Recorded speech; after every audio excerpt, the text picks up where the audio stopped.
You're watching 11 Alive Morning News. 11 minutes of nonstop news starts now. First this morning, new updates and breaking news we've been following all morning out of DeKalb County. Police there investigating a double shooting. Ariana Manise is there on the scene. Ariana, what are you seeing now? Well, Aisha and Cheryl, investigators with DeKalb County Police, they just cleared the scene here on Cavalier Drive after 2 people were shot. Moments ago, we saw a tow truck take away a black car. That black car was riddled with bullet holes. At one point, it was the center of police's investigation. Now, we also have video of when the 2 victims were taken away from this scene. At last check, we know the victims are alive. We're still working to learn the current condition of the 2 people that were shot. We also saw police put an individual inside the police car. That person was taken away in handcuffs. It's unclear the relationship to the shooting and whether that person is a suspect. We're also still working to learn a possible motive and the moments leading up to when shots were fired. Now, we're going to continue to reach out to police since they've cleared the scene to get any updates, and once we get those developments, we will bring them to you live on air as well as online. Back to you. Ariana, thank you. Staying with your 11 minutes of nonstop news. Here's what's happening now. Some scary moments at a place just meant for fun and games. 2 women were shot at the North Point Mall Carnival in Alpharetta. And this morning, police are still looking for the shooter. It happened less than 12 hours ago. Both women were taken to the hospital. We're waiting for information on the extent of their injuries. Police say they did find a handgun at the scene. Critics of the Atlanta Public Safety Training Center want voters to have the final say. Soon they're going to start collecting signatures to get a referendum on the ballot in November. They filed the paperwork with the city clerk's office. When that's approved, they're going to have 60 days to get around 70,000 signatures on this petition. They must be Atlanta residents who voted in the last city election. Council would then have 50 days to sign off. This morning, Fulton County Sheriff Pat Labatt reinforced the county's decision to keep its jail's medical provider. It's the provider that was in place when an inmate recently died. His family says he was eaten alive by bed bugs. Inmate LaShawn Thompson's family says he did not receive the medical care he needed. Commissioners, though, voted unanimously to keep NAF care until the end of the year. That was a look at your Thursday morning headlines. Heading out the door, pretty nice day, Chesley. Yeah, it is going to be a nice day, comparatively speaking. You know, the last couple of days we hit the 90s. Yesterday we hit 90 degrees. Today, not so much worried about that because of a front that's dropping through our area. Our winds already have begun to shift out of the north this morning, so not bad at all. Even the rain that we had through the overnight is now pushing away from us, even those clouds starting to break down somewhat.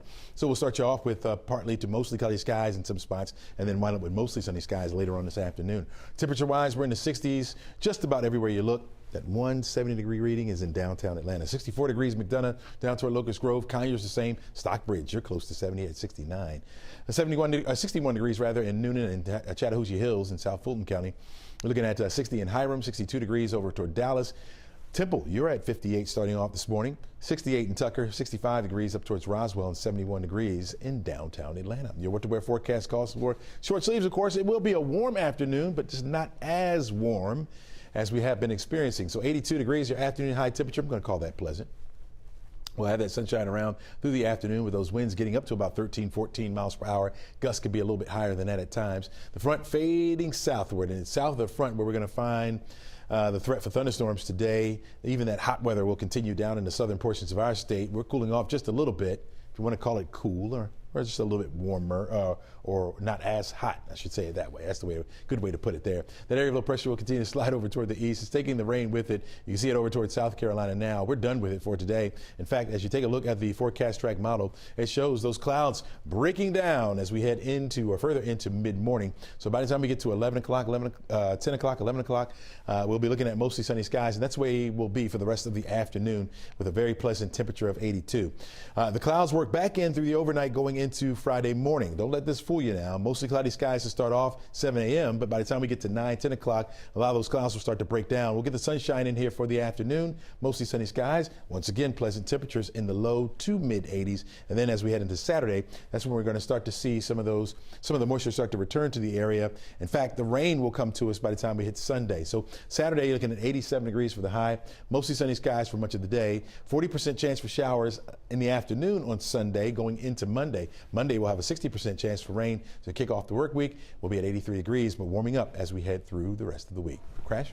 All right, Chesley, appreciate that. A little bit of good news in what was kind of a rocky situation over on the west side perimeter. They temporarily held all lanes to get all of this moved off to the right-hand side here. But as you can see, things are starting to flow again. They just reopened that. So a little bit of good news mixed with a little bit of bad news, because obviously that's going to impact your ride. This is 285 northbound before Highway 166, Langford Parkway. Again, that is now all off to the right, but we did see those delays, and pretty solid too, back towards Camp Creek Parkway. Now, the best thing about it is by the time you even think about any alternate, you're going to be by the scene. So hang in there if you're jumping on the car right now and you're getting out there, College Park, East Point on that west side. Just a little bit of a heads up. Some better news here, car back on its wheels. They are clearing the scene, Rockbridge Road at North Harrison, but that was an overturned vehicle, a pretty serious crash. Keep avoiding that area for about the next 10 minutes or so. And there you go. That's that backup on the west side, heavy from Camp Creek up to the wreck that is now off to the right, 285 north at Langford Parkway. Aisha? This morning, a mother is pleading for justice after her 9-year-old son was killed in East Point on Saturday while outside playing with his friends. He's walking out the door. He's like, "I love you, Mom." And I was like, "I love you too, babe."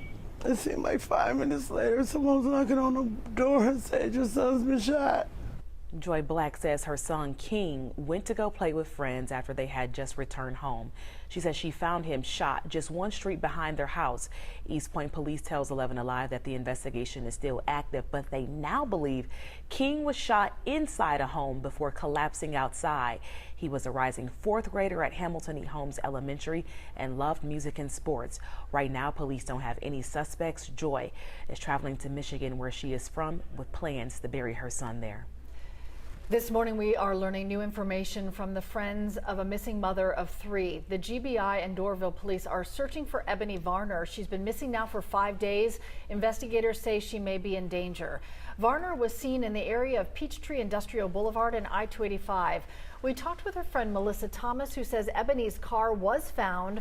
Her purse, cell phone, and house keys were all still inside, but her car keys were missing.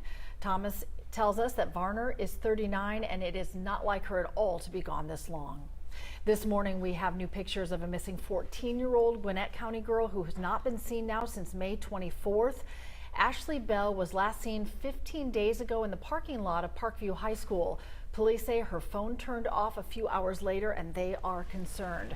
She's had no activity on social media and doesn't have access to a phone or car. You are looking live right now in New York City. Can you see it? Yeah, it's really living up to its name, Gotham City right now. Very hazy Thursday morning there. This is all in connection to those Canadian wildfires, just darkening the skies all across the Northeast. New York City yesterday was kind of orange. This morning, health officials in New York are telling people, don't come outside. Go ahead and stay in. But if you do have to go out, bring back those COVID masks, mask up. Flights are even being canceled. The wildfire smoke has driven up the air quality index to hazardous levels, highest they've seen in decades. President Joe Biden has vetoed the congressional measure to stop his student debt relief plan. It proposes erasing up to $20,000 in student loan balances per borrower. Now the future of your payments, that's kind of left up to the Supreme Court. The Supreme Court still has about 4 more weeks to make a decision on that. New this morning, we are getting a look at how a proposed $2 billion budget will benefit Fulton County students and teachers. This morning, we've been digging through the line items and found that it includes a 5% salary increase for all employees, a 2% bonus for employees who are back in the fall. There's also a 45% increase on a safety budget. The Today Show continues our live coverage this morning from Paris ahead of next summer's Olympic Games. NBC's Keir Simmons got a special access pass to the unique preparations already happening. Good morning from Paris with just over a year to go before the Olympics. Coming up on today, we have special exclusive access to the Eiffel Tower. We'll even tell you about how the elevators work. It is unique. And it is an ancient system. It's really fascinating. And we speak to one of the descendants of Gustav Eiffel, the designer of this tower, who also had a lot to do with designing the Statue of Liberty. We'll explain how those two iconic monuments, the Eiffel Tower and the Statue of Liberty, are connected. That's all coming up later this morning. Gotta love that accent. All right, we're looking at by noon today, sunshine, folks. Temperatures right around 79 degrees. Will be pleasant as far as our forecast goes. You're going to be looking at 82 degrees for an afternoon high. A touch breezy. Northwest winds up to about 13, 15 miles per hour. Gusts could be a little bit higher than that. By 6, we're down to 81. Very pleasant evening as well. Enjoy. All right, the good news is I'll leave you with one wreck, but it's off to the right. Not a big deal. It caused a little headache. 285 northbound before 166 Langford Parkway was a little bit slow back to Camp Creek. That is improving quickly. We'll have an update at 7:26. All right. Good to have the team all back together. Yeah. Felt good. Yeah, can't wait to be off Monday. Oh, you little two-dayer. Stop it. You're not allowed. I'm kidding. Oh, good. How'd you get so many days? All right, today's show is coming up next. We hope you have a great day. Enjoy the beautiful weather out there, and we'll see you back here tomorrow morning.